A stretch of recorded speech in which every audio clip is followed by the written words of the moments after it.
Seed box.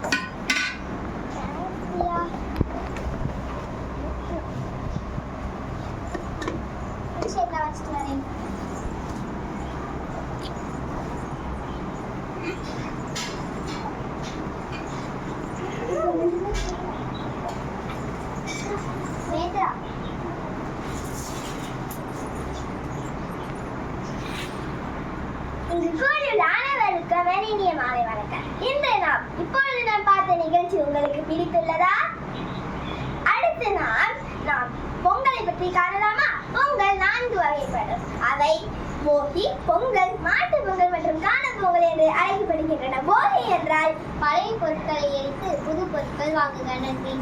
மற்றும் பொங்கல் என்றால் அன்றைய கோலமிட்டு அதில் நடுவில் பொங்கல் வைத்து மற்றும் முதலில் சூரியனுக்கு படைத்து பிறகு வீட்டில் இருக்கும் அனைவருக்கும் கொடுத்து மகிழ்ந்தர். மாட்டு பொங்கல் மற்றும் காணும் பொங்கலை காண்பதற்கு முன் ஒரு சின்ன நடனத்தை காண்போமா?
விவசாயிகள் தன் மாடுகளை அலங்கரித்து மகிழ்வர். மற்றும் காணும் பொங்கல் என்றால்